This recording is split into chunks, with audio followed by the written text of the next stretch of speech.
قرآن کریم میں ایک جگہ شیطان لعین نے قسم کھائی، میں دائیں سے آؤں گا، بائیں سے آؤں گا، آگے سے آ کے بہکانے کی کوشش کروں گا، پیچھے سے آؤں گا، غرض ہر طرف سے آ کر تیرے بندے کو ناشکرا بناؤں گا۔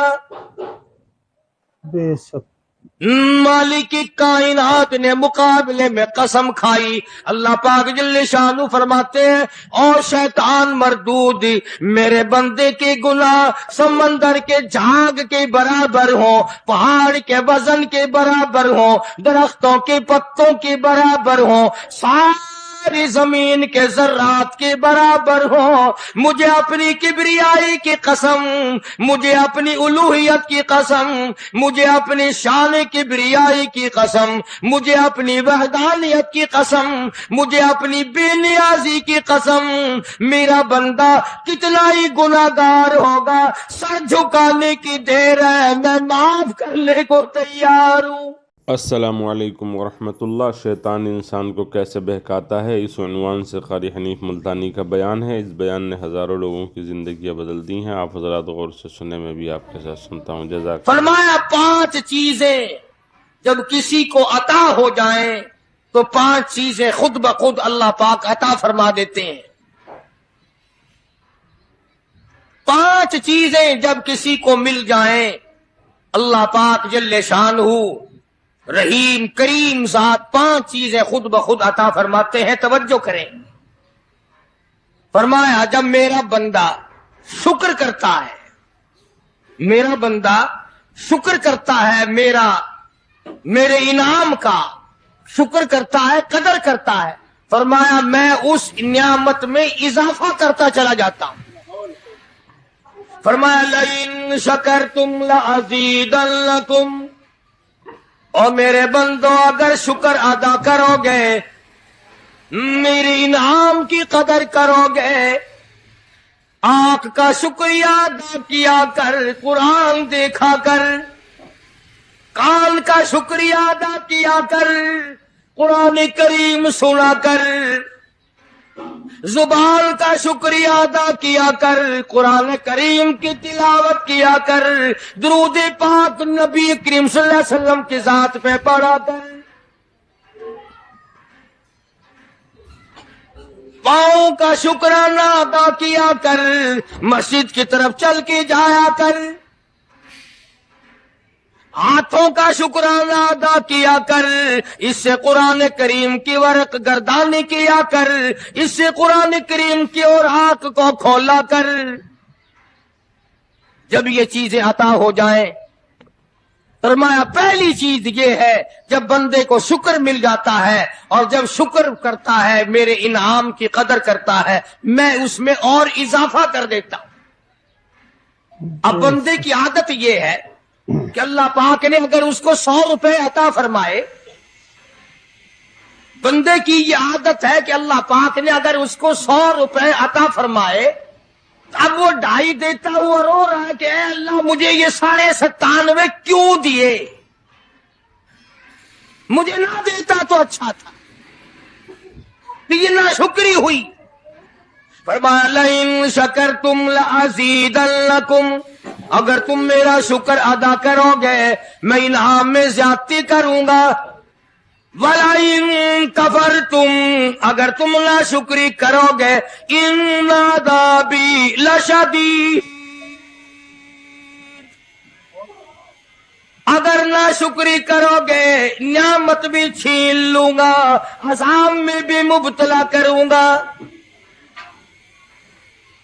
ایمان کتنی بڑی نعمت ہے، اسلام کتنی بڑی نعمت ہے، قرآن کتنی بڑی نعمت ہے۔ اور لوگوں، مالک کائنات کی قسم ہے، 2 جہان کے تخت و تاج، 2 جہان کی بادشاہت، ساری دنیا کے یاقوت ہیرے جواہرات، ساری دنیا کے سونے چاندی ایک طرف، مالک کائنات کے قرآن کریم کی ایک آیت ایک طرف۔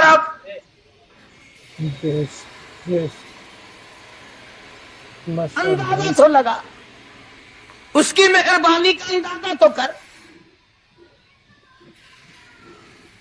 فرمایا شکر ادا کرتے جاؤ، انعام زیادہ لیتے چلے جاؤ، اگر نہ شکری کرو گے نعمت بھی چھین لوں گا، سلب کر لوں گا اور عذاب میں بھی گرفتار کروں گا۔ دوسری فرمایا اگر صبر کرو گے تو میں تمہارے اجر کو بڑھا دوں گا۔ فرمایا انما یوفی الصابرون اجرهم بغیر حساب، صبر کرنے والوں کا حساب و کتاب نہیں۔ اللہ غنی، علماء کرام نے لکھا ہے میدان محشر برپا ہوگا، قیامت برپا ہوگا، نفسی نفسی کا عالم ہوگا، بڑے بڑے انبیاء نفسی نفسی پکار اٹھیں گے، ایک منادی ندا کرے گا، ایک پکارنے والا پکارے گا، آواز آئے گی اہل فضل لوگ آؤ اور جنت میں چلے جاؤ۔ ایک طبقہ اٹھے گا، ایک جماعت اٹھے گی، جنت کا رخ کرے گی، فرشتے پوچھیں گے کدھر چلے ہو؟ وہ کہیں گے جنت میں۔ فرشتے کہیں گے حساب و کتاب سے پہلے؟ وہ کہیں گے ہاں حساب و کتاب سے پہلے اللہ نے ہمیں عطا فرما دی۔ پھر اعلان ہوگا صبر والے لوگ کہاں ہیں؟ ایک جماعت اٹھے گی اور جنت کی طرف چلے گی، فرشتے پوچھیں گے تم کہاں چلے ہو؟ وہ کہیں گے ہم جنت کی طرف چلے ہیں، کہ ابھی تو حساب و کتاب بھی نہیں ہوا۔ وہ لوگ کہیں گے مالک کائنات نے ہم پر اتنا بڑا کرم فرمایا، فرمایا جاؤ تم نے میرے نام کی وجہ سے جو مصیبت اٹھائی تم نے ان کا حساب نہ کیا، آج تمہارا حساب میں نہیں کرتا۔ سبحان اللہ۔ تو فرمایا صبر کرنے سے اتنا بڑا ثواب عطا ہو جاتا ہے جو ختم نہیں ہوتا۔ تیسری چیز اگر عطا ہو جائے اللہ پاک اس کے ساتھ والی چیز خود بخود عطا فرما دیتے ہیں۔ اگر استغفار کی توفیق ہو جائے تو بخشش لازمی ہو جاتی ہے۔ فرمایا فَقُلْتُ اسْتَغْفِرُوا رَبَّكُمْ إِنَّهُ كَانَ غَفَّارًا، پکارا اس اپنے پروردگار کو، وَاسْتَغْفِرُ اللَّهَ إِنَّ اللَّهَ غَفُورٌ رَحِيمٌ۔ فرمایا میں خدا معافی دینے والا ہوں، جھولی پھیلا طلب کر، مانگ تو صحیح، میں تجھے اتنا دوں گا ختم کبھی نہیں ہوگا۔ تو استغفار کی جب توفیق ہو جائے تو مغفرت عطا ہو جاتی ہے۔ اور چوتھی چیز جب توبہ کی توفیق ہو جائے تو قبولیت بھی ساتھ ساتھ آ جاتی ہے۔ فرمایا وَهُوَ الَّذِي يَقْبَلُ التَّوْبَةَ وَيَعْفُو عَنِ السَّيِّئَاتِ، وَهُوَ الَّذِي يَقْبَلُ التَّوْبَةَ عَنْ عِبَادِهِ، میں اپنے بندوں سے برائیوں کو مٹا دیتا ہوں جب ان کو توبہ کی توفیق دیتا ہوں، ان کے گناہوں کو بدل کر نیکیاں بنا دیتا۔ اور پانچویں چیز فرمائی میں اپنے بندے کو دعا کی توفیق پھر دیتا ہوں، پہلے قبولیت کا ارادہ کر کے بیٹھ جاتا ہوں۔ دعا کی توفیق پھر ملتی ہے، پہلے قبولیت کا پروگرام پہلے بن جاتا ہے۔ تو اللہ پاک کی کتنی بڑی کریمی ہوئی کہ رمضان المبارک کا مہینہ آیا، امام الانبیاء محبوب کبریا حضرت محمد مصطفیٰ صلی اللہ تعالی علیہ وسلم کی ذات اقدس ہے، گہری گہری سوچ میں ہے، ٹھنڈے ٹھنڈے سانس لیتے ہیں۔ رنج کا سبب کیا ہے؟ پریشانی کی وجہ کیا ہے؟ علماء نے لکھا ہے کہ حضور صلی اللہ علیہ وسلم کی جب اس بات پہ نظر پڑی کہ پہلے نبیوں کی امتوں کی عمریں 1000 سال، 1200 سال، 800 سال کی عمر ایک ایک آدمی کی، اب انہوں نے نیکی کی تو اور میری امت کی عمریں 50-60 سال کی، تو مقابلہ کیسے ہوگا؟ میری امت نیکیوں میں پہلے نبیوں کی امتوں سے گھٹ جائے گی۔ حضور کریم صلی اللہ علیہ وسلم کو اس بات کا رنج ہوا تو اللہ پاک نے فرمایا کالی کملی والے عمروں کو دیکھ کر گھبرانا، رنجیدہ نہ ہو، میرے محبوب تیرا رنج مجھ سے نہیں دیکھا جاتا، میں تیری امت کو ایک رات ایسی عطا کرتا ہوں جو 1000 مہینے سے زیادہ بہتر ہے۔ یعنی ایک رات کی اگر عبادت کسی کو مل جائے، ایک رات کا پورا جاگنا اللہ اللہ کی کسی کو توفیق ہو جائے تو 83 سال 4 مہینے کا ثواب ملتا ہے۔ شب قدر کی جو رات ہے، لیلۃ القدر کی جو رات ہے، اگر وہ رات کسی کو مل جائے اور کوئی آدمی اس میں اللہ اللہ کرے، جاگے، پروگرام بنائے، مانگنے کا وقت پروگرام بنائے، دعا اللہ سے کرے، تو فرمایا کہ ایک رات کے جاگنے پر 83 سال 4 مہینے مکمل عبادت میں گزارنے کے برابر ثواب ملتا ہے۔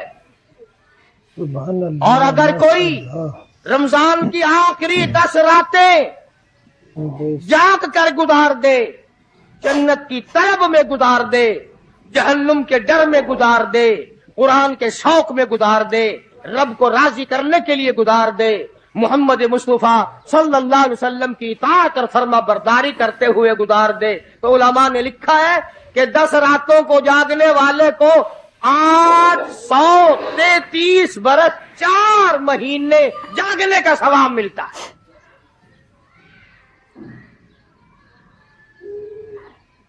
مگر دوستو یہ ساری باتیں یقین کی ہیں۔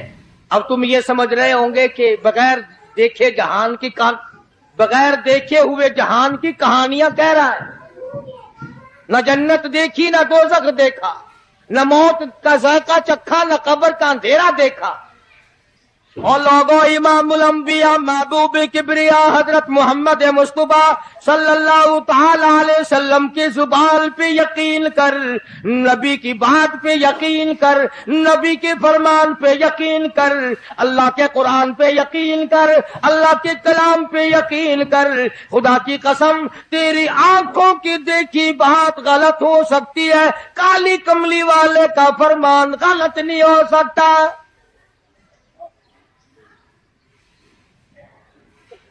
فرمایا اِنَّا أَنزَلْنَاهُ فِي لَيْلَةِ الْقَدْرِ، یہ وہ رات ہے برکتوں والی، رحمتوں والی، خیر والی، سعادت مندی اور خوش بختیوں والی رات ہے۔ فرمایا رمضان کی شب قدر کی رات وہ ہے جس میں میں نے لوح محفوظ سے، عرش عظیم سے قرآن کریم اتارا۔ اب ہم پہلے قرآن کریم کو نعمت جانے جبھی تو بات بنے۔ ہمارے نزدیک سونا نعمت ہے، چاندی نعمت ہے، کوٹھی نعمت ہے، بنگلہ نعمت ہے، تخت و تاج نعمت ہے، خوبصورتی نعمت ہے، حسن و جمال نعمت ہے لوگوں کے نزدیک۔ مگر مسلمانوں، خدا کی قسم جو چیز ہم نے بندوں سے روزانہ چھوٹتی دیکھی وہ تو نعمت بن گئی، اور جو نہ قبر میں چھوٹے نہ حشر میں چھوٹے وہ خدا کا قرآن ہے، وہ نعمت نہیں، وہ انعام نہیں۔ تو کتنا بڑا انعام ہوگا۔ حدیث پاک میں آتا ہے کہ قیامت کے دن ایک آدمی پھنس جائے گا، اور اتنی بری طرح پھنسے گا کہ پریشان ہو کر رہ جائے گا، یقین ہو جائے گا کہ میں جہنمی ہوں۔ ایک بڑا خوبصورت آدمی آئے گا اور آ کے کہے گا آپ نے مجھے پہچانا؟ وہ بندہ کہے گا نہیں۔ فرمایا ٹھیک ہے، تو ہے تو گناہگار، پر یاد رکھ رمضان میں، غیر رمضان میں تو میری تلاوت کیا کرتا تھا، تو میری عزت کرتا تھا، تو میرا اکرام کرتا تھا، میرا اعزاز کرتا تھا، میری ساتھ تیری محبت تھی، اور میں اللہ کا کلام ہوں، اللہ کا قرآن ہوں، بے وفا نہیں۔ برادری چلی گئی، خاندان چلا گیا، اولاد چلی گئی، بیوی چلی گئی، قبیلے والے چلے گئے، یار دوست چلے گئے، میں خدا کا قرآن تیری ساتھ ہمیشہ وابستہ رہوں گا۔ علماء نے لکھا ہے پھر وہ قرآن کریم اس بندے سے پوچھے گا، سارے کہو سبحان اللہ۔ وہ قرآن کریم کا جو بندہ بنا ہوا ہوگا وہ اس آدمی سے کہے گا تیرے ماں باپ کہاں ہیں؟ سبحان اللہ۔ سبحان اللہ. تیرے ماں باپ کہاں ہیں؟ وہ کہے گا میں تو اپنی میں گرفتار تھا، مجھے اپنے ماں باپ کا پتہ نہیں. جب تلاش کریں گے ماں اور باپ کو تو ایسی حالت میں دیکھیں گے کہ فرشتے گھسیٹ کر ان کو دوزخ کی طرف لے جا رہے ہیں. ایسی حالت میں دیکھیں گے کہ فرشتے گھسیٹ کر جہنم کی طرف لے جا رہے ہیں. تو وہ اللہ کا قرآن آگے بڑھے گا اور جیسے ٹریفک والا، پولیس والا، سپاہی سٹی مار کر ٹریفک کو نہیں روکتا، ایک لائٹ مارے گا، ایک روشنی چھوڑے گا اور کہے گا ٹھہرو. سب لوگ ٹھہر جائیں گے. اس بندے کا ماں باپ کون سا ہے؟ کہ یہ ہے کہ آ جاؤ، اللہ نے تمہیں جنت عطا کر دی. وہ بندے کہیں گے، ماں اور باپ کہیں گے ہمارے عمل تو لے تو نیکیاں کم، گناہ زیادہ، گناہوں کے دفتر نکلے. جہنم کا ہمارا فیصلہ ہو چکا، ہم تو جہنم کی طرف چلے جا رہے تھے. فرشتے مجھ کو کھینچ کر جہنم کی طرف لے چلے تھے، بھلے سے راستے میں مل گئی رحمت تیری. اور مالک کائنات، یہ کیا کرم ہوا کہ دوزخ سے واپسی ہو رہی ہے، آواز آئے گی. قرآن کریم کی برکت ہے، تیری اولاد نے قرآن پڑھا، اس قرآن کی برکت سے میں خدا نے تم دونوں کو معاف کر دیا. تو فرمایا اِنَّا أَنزَلْنَاهُ فِي لَيْلَةِ الْقَدْرِ وَمَا أَدْرَاكَ مَا لَيْلَةُ الْقَدْرِ. یہ شب قدر وہ رات ہے، لیلۃ القدر وہ رات ہے. علماء کا اس میں اختلاف ہے کہ وہ رات ہے کون سی. نبی کریم سب کہہ دو صلی اللہ علیہ وسلم تشریف فرما ہے. ایک صحابی نے پوچھا یا رسول اللہ صلی اللہ علیہ وسلم شب قدر کیا چیز ہے؟ فرمایا ایک رات ہے. پھر اسی صحابی نے پوچھا وہ کس مہینے میں ہے؟ فرمایا رمضان کے مہینے میں ہے. پھر اس صحابی نے پوچھا کون سی رات ہے؟ فرمایا آخری عشرے کی تاک رات ہے. اور غصے ہو کر کے فرمایا اب نہ پوچھیو. تو اس حساب سے 21ویں، 23ویں، 25ویں، 27ویں، 29ویں رات ہوئی. مگر نبی کریم صلی اللہ علیہ وسلم کا جو اعتکاف تھا وہ بالاجماع اور بالاتفاق 20ویں رات سے شروع ہوتا ہے. تو سارے ہی عشرہ شب قدر کا ہوا. ہر رات کو حاصل کرنے کی، جاگنے کی کوشش کی جائے. فرمایا وہ شب قدر ہے کیا چیز؟ ابادا لیلۃ القدر خیر من الف شہر. وہ لیلۃ القدر والی رات جس میں جنت کو تیار کیا گیا، جنت میں درخت لگائے گئے، جنت میں پھول لگائے گئے، جنت کو سجایا گیا، جنت کی نہروں کو کھولا گیا. تنزل الملائکۃ والروح،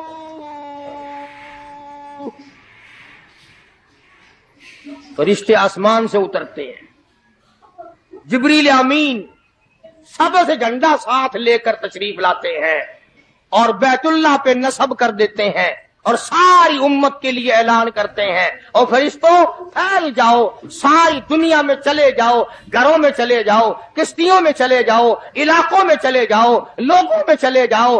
جہاں بھی کوئی اللہ کو یاد کر رہا ہو، قرآن کی تلاوت کر رہا ہو، درود شریف پڑھ رہا ہو، استغفار کر رہا ہو، دعا کر رہا ہو، فرشتوں جاؤ ان کی دعاؤں پہ آمین کہو اور ان بندوں سے مصافحہ کرو. اتنا بڑا انعام اور اتنی بڑی رات.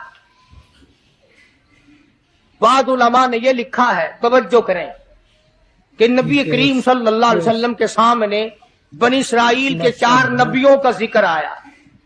حضرت زکریا علیہ السلام،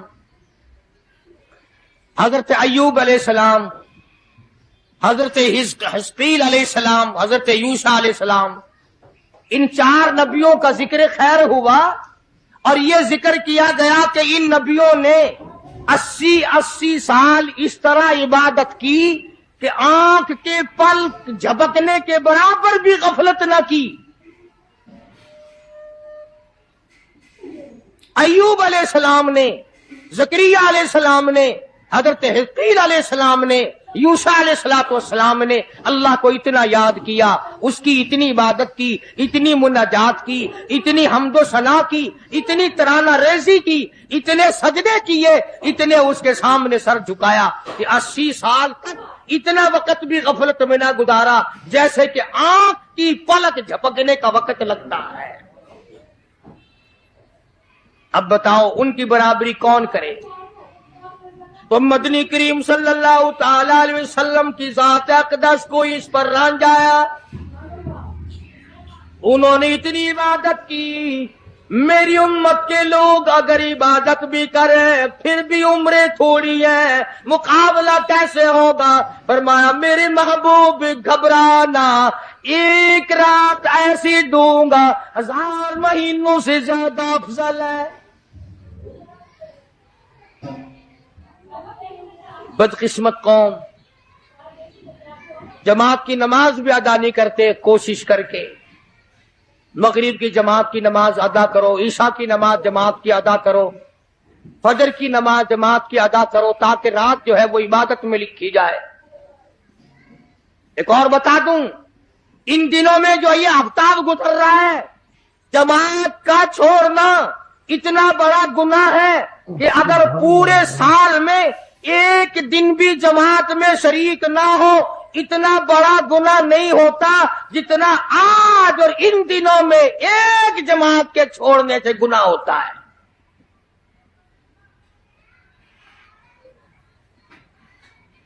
اور رحمت دو عالم صلی اللہ علیہ وسلم نے فرمایا کہ اس رات میں اللہ پاک اکثر اور بیشتر لوگوں کی مغفرت فرما دیتے ہیں، مگر 3 قسم کے 4 قسم کے آدمیوں کی نجات اب بھی نہیں ہوتی۔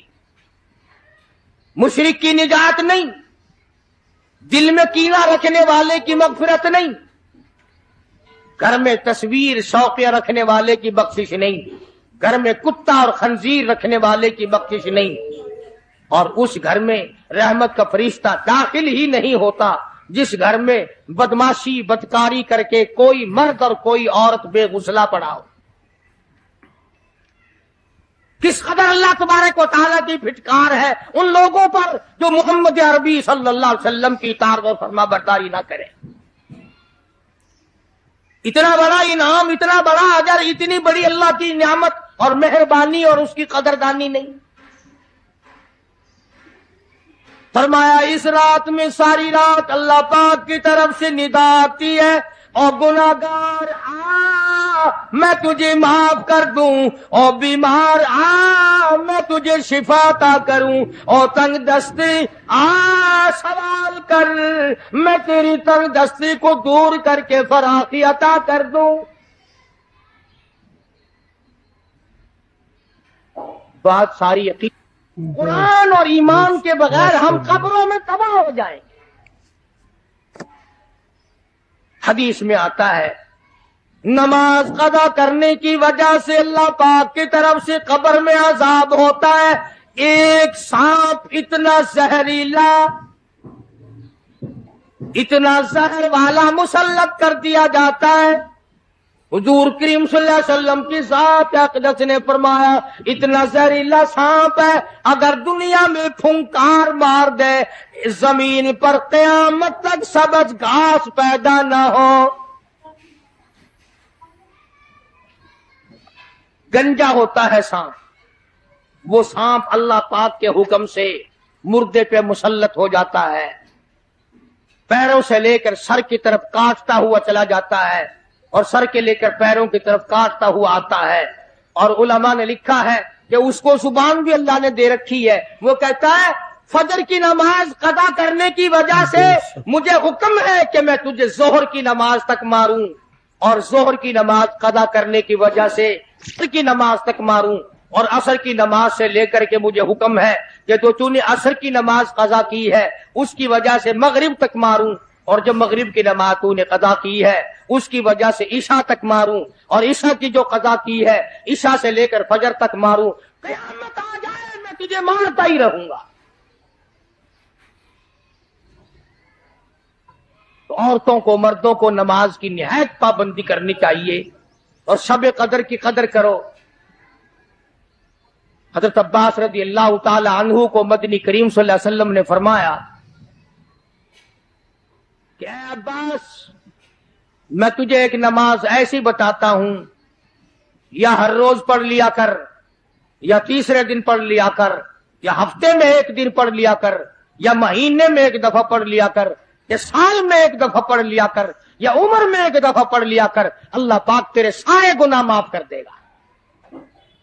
وہ ہے صلاۃ التسبیح کے نام سے نماز، صلاۃ التسبیح۔ سبحان اللہ، ماشاء اللہ، سبحان اللہ والحمد للہ ولا الہ الا اللہ واللہ اکبر ولا حول ولا قوت الا باللہ العلی العظیم، اس طرح سے پڑھی جاتی ہے شمار کر کر کے۔ لوگ جانتے ہیں، عورتیں بھی جانتی ہیں، جس کو پتہ نہ ہو بعد میں مجھ سے پوچھ لینا۔ ہاں تمہیں یہ تو سب کو پتا ہے نا کہ اگر 10 کا نوٹ توڑاؤ تو ایک کے کتنے روپے آنے چاہیے، یہ سب کو معلوم ہے کہ 100 کا نوٹ اگر توڑائیں تو 10 کے کتنے آنے چاہیے، یہ سب کو پتا ہے کہ 5 کے نوٹ کے ایک کے کتنے آنے چاہیے، اور یہ کسی کو پتا نہیں کہ جب دم نکل رہا ہو تو منہ سے کیا کہنا چاہیے، یہ سب کو پتا ہے کہ کوٹھی، بنگلے، ایئر کنڈیشن، محلات ہونے چاہیے، اور یہ کسی کو پتا نہیں کہ قبر کی وحشت اور اندھیری کوٹڑی میں روشنی کا انتظام بھی ہونا چاہیے۔ تو مالک کائنات نے اسی لیے یہ وقت عطا فرمایا، اور یہ نعمت مرحمت فرمائی رمضان المبارک کی اور شب قدر کی، کہ ساری رات میں سارا دن میں کمائی کرو، اللہ اللہ کرو، استغفار کرو۔ فرمایا آسمان سے فرشتے اترتے ہیں اور ہر گھر میں پھیل جاتے ہیں۔ کتنی بڑی بات ہے، جبریل کہتا ہے جاؤ اللہ اللہ کرنے والوں سے مصافحہ کر کے آؤ۔ فرشتے مصافحہ کرتے ہیں، اور جب رمضان المبارک کی آخری رات آتی ہے اس کو لیلۃ الجائزہ کے نام سے کہا جاتا ہے۔ سارے مخلوق کے اللہ پاک مغفرت فرما دیتے ہیں، ساری امت کی بخشش اور نجات کا ذریعہ بنا دیتے ہیں۔ تو فرمایا تنزل الملائکۃ والروح فیہا بإذن ربہم من کل امر سلام ہی حتی مطلع الفجر۔ ساری رات سلامتی والی ہے، ساری رات نعمتوں والی ہے، رحمتوں بھری رات ہے، کرم بھری رات ہے، بھاگاں والی رات ہے، رحمتوں والی رات ہے، اس لیے سلام۔ ہر شر سے امن ہے، سلامتی ہے، ہر فساد سے امن ہے، سلامتی ہے، ہر تکلیف سے امن ہے، سلامتی ہے۔ صحابہ کہتے ہیں کہ جب رمضان المبارک کا اخیر آیا کرتا تھا صحابہ چیخیں مار مار کے رویا کرتے تھے، الہی پھر رمضان نہ جانے کس کو آئے گا اور کس کو نہیں۔ مدینے کی گلیوں میں صحابہ رویا کرتے تھے، مدینے کی گلیوں میں چیخ و پکار ہوا کرتی تھی کہ ہائے گیا رمضان، رمضان چلا گیا، جا رہا ہے، نہ جانے پھر زندگی میں آئے گا یا نہیں آئے گا، ہمارے گناہ کیسے معاف ہوں گے، ہماری توبہ کیسے قبول ہوگی، ہماری استغفار کیسے قبول ہوگی، درود پاک کے درجے کیسے بڑھیں گے، تلاوت قرآن پاک پر انعام زیادہ سے زیادہ کیسے ملے گا۔ ان حضرات کا محمد کریم صلی اللہ علیہ وسلم کی ذات پہ یقین تھا۔ حضور کریم صلی اللہ علیہ وسلم سحری کھا رہے ہیں، صحابی آیا، فرمایا آؤ برکت والا کھانا کھا لو، اور فرمایا اسے ساری عمر نہ چھوڑنا۔ اندازہ لگا، پیٹ اپنا بھرو، کھانا کھاؤ، ذائقہ منہ میں لو اور ثواب بھی لو، اس نیت سے کھاؤ کہ کالی کملی والے کی سنت ہے، حضور کا حکم ہے، اس لیے یہ ارادہ نہ کرو کہ اس لیے کھا رہا ہوں دن میں بھوک نہ لگے، ثواب نہیں ملے گا۔ پھر ایک گھونٹ پانی پی، نیت یہ کر کے محمد عربی صلی اللہ علیہ وسلم کی فرما برداری کروں گا، حضور کی غلامی کروں گا، اطاعت کرتا کرتا مر جاؤں گا، اس پر اجر ملے گا، ثواب ملے گا۔ تو میں عرض کر رہا تھا کہ یہ گھڑیاں نہ جانے کس کس کے لیے آخری گھڑیاں ہیں، یہ مہینہ نہ جانے کس کس کے لیے آخری مہینہ ہے۔ ابھی رمضان المبارک سے 2-4 دن پہلے ادھر جلال پور کی طرف ایک کشتی میں 45 مرد، بچے، عورتیں زیادہ بھر گئی، شادی کے لیے جا رہے ہیں، گھروں کو جندرے مار کے گئے، شام کو آ کے کھول لیں گے، خدا کی قسم جندرے کھولنے والے آج تک واپس نہ آئے، لاشیں نہ ملی، بچوں کی لاشیں نہ ملی، عورتوں کی نہ ملی۔ انہیں کیا پتا تھا کہ شادی نہیں، بربادی ہونے والی ہے۔ یہ جو روزہ نہیں رکھتے نا، ان کا اللہ پر ایمان نہیں، ان کا محمد مصطفیٰ صلی اللہ علیہ وسلم کی ذات پر یقین نہیں۔ اگر یقین ہو یہ اس طرح کھاتے پیتے پھریں، رمضان کا روزہ جھوٹ بولے، رمضان کا روزہ کوئی مسلمان کا بیٹا رشوت وصول کر لے، ہرگز ایسا نہیں ہو سکتا۔ رمضان کا مہینہ اور کم تولتا رہے، رمضان المبارک کا مہینہ اور کم ناپتا رہے، رمضان المبارک کا جنتی مہینہ اور دھوکہ دے فریب کرے۔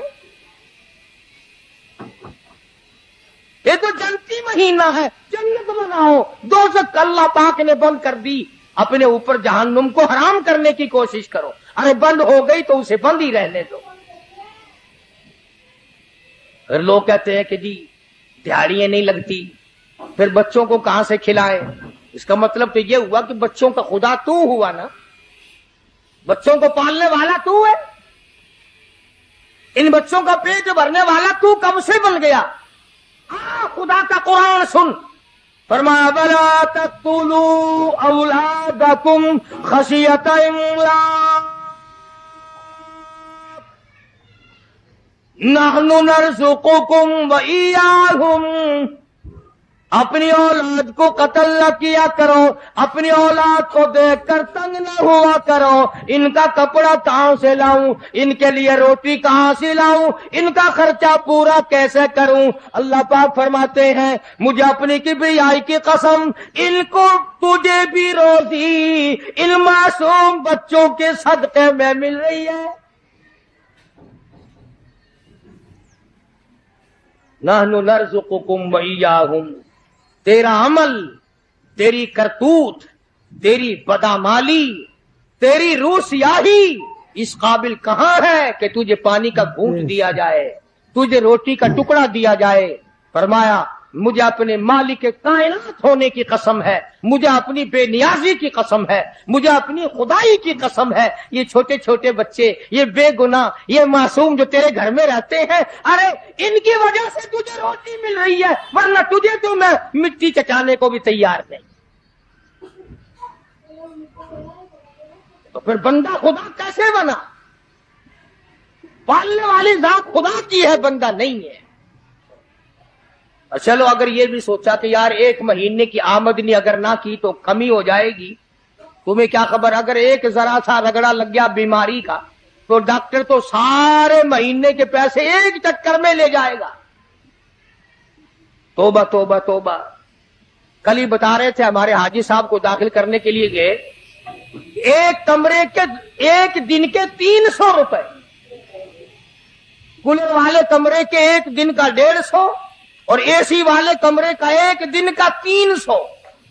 اللہ تیری پناہ، اللہ تیری پناہ، اللہ تیری پناہ۔ یہ ڈاکٹر ہیں یا جہنم کے دروغے ہیں، پتہ ہی نہیں کہاں لے جاتے اتنے پیسے۔ ایک دن کے 300 ایک کمرے کے، دوائیوں کے بغیر۔ میری سمجھ میں تو آتا نہیں کہ یہ ڈاکٹر صاحبان ہے یا حضرت اسرائیل کا کنبہ ہے۔ ماشاءاللہ، یعنی 9000 روپے مہینہ ایک کمرے کا ہو گیا نا۔ تو پھر یاد رکھو جنت بھی سستا نہیں ہے، بڑی قیمت ہے جنت کی، بڑی قیمت ہے۔ اور ویسے دیکھو تو کچھ بھی نہیں، ویسے دیکھو تو کچھ بھی نہیں۔ مالک بن دینار، سب کہہ دو رحمت اللہ علیہ، بزرگ ہے، اللہ والا ہے۔ اس کے سامنے سے ایک باندی گزری، ایک لڑکی گزری، بڑی خوبصورت ہے، بڑے کپڑے ہیں، بڑی خوشبو ہے، بڑی چٹک مٹک ہے، بڑا ہی ناز و نیاز ہے، اور بڑی عجب ہے، بڑی خود بینی ہے، بڑی حسینہ ہے، بڑی اکڑ اکڑ کے چل رہی ہے۔ مالک بن دینار رحمت اللہ علیہ نے اس لڑکی سے پوچھا کہ تیری کیا قیمت ہے؟ کیا قیمت ہے تیری؟ باندی تھی نا، پہلے زمانے میں باندیاں بکا کرتی تھی، کہ تیری کیا قیمت ہے؟ اس نے جب مالک بن دینار کے کپڑوں پہ نظر ڈالی، پھٹے پرانے غریب آدمی، کہنے لگی شکل تو دیکھو میری قیمت پوچھنے والے کی، خریدنے والا منہ تو بنا پہلے۔ اچھا اتنی عقل کرتی ہے، بتا تو صحیح تیری کیا قیمت ہے؟ وہ کہنے لگے اچھا تو ہی بتا فقیر، تو ہی بتا میری قیمت کیا ہے؟ تو مالک بن دینار فرمانے لگے میرے نزدیک تیری قیمت کھجور کی 2 گٹھلیاں، کھجور بھی نہیں، میرے نزدیک تیری قیمت کھجور کی 2 گٹھلیاں۔ تو بڑی ہنسی، انہوں نے کہا واہ واہ خوب قیمت لگائی میری، ذرا آؤ تو صحیح میرے مالک سے میری قیمت پوچھنا، جس کی وہ باندھی تھی۔ اس نے سوچا چلو میرا مالک 2 گھڑی ہنسے گا، دل لگی ہوگی، مذاق ہوگا۔ مالک بن دینار کو فقیر سمجھ کے ساتھ لے گئی، اور وہاں جا کے کہنے لگی اپنے مالک سے کہ ذرا اس سے میری قیمت پوچھنا۔ انہوں نے کہا بھئی فقیر کیا قیمت ہے اس باندی کی؟ انہوں نے کہا جی کھجور کی 2 گٹھلیاں۔ انہوں نے کہا اتنی کم قیمت کیوں؟ مالک بن دینار فرمانے لگے اس میں عیب بہت زیادہ ہے، خامیاں ہیں، نقص بڑے ہیں، پسینہ آ جائے تو بدبو آنے لگی، منجن مساگ نہ ملے تو دانت میلے ہو جائے، سرما نہ ڈالے تو آنکھیں اچھی نہ لگے، سر میں تیل نہ لگائے تو ڈین نظر آئے، کپڑے صاف نہ ہو تو چڑیل نظر آئے، پیشاب رک جائے بیمار نظر آئے، پخانہ رک جائے بیمار نظر آئے، ہوا رک جائے بیمار نظر آئے، کھانے کو نہ ملے تڑپ تڑپ کے مر جائے، پانی نہ ملے ترس ترس کے مر جائے۔ جس لڑکی میں اتنے عیب ہو، کھجور کی 2 گٹھلیوں سے زیادہ اس کی کوئی قیمت نہیں۔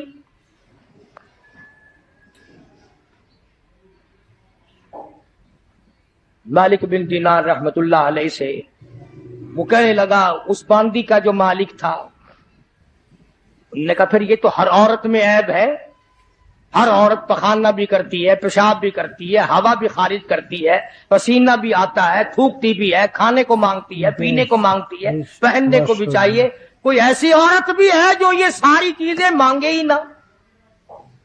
مالک بن دینار رحمت اللہ علیہ فرمانے لگے ہاں میرے پاس ہے، نہ تجھ سے کپڑا مانگے، نہ کھانے کو مانگے، نہ پینے کو مانگے، نہ مساگ مانگے، نہ سرما مسی مانگے، نہ میک اپ کا سامان مانگے، نہ کپڑا مانگے، کوئی شاید اس سے نہ مانگے، نہ نیند آئے، نہ بیمار پڑے، نہ ڈاکٹر لانا پڑے، نہ حکیم لانا پڑے، کوئی بلانا بھی نہ پڑے۔ مالک بن دینار کہتے ہیں میرے پاس ایسی عورت ہے، نہ تیری موت آئے، نہ اس کی موت آئے، نہ جدائی کبھی بھی ہو۔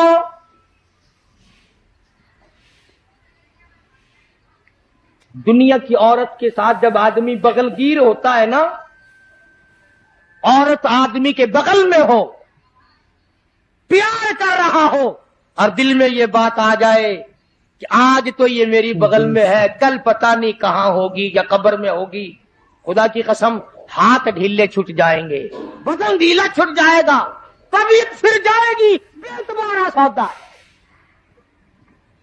تو اس باندی کے مالک نے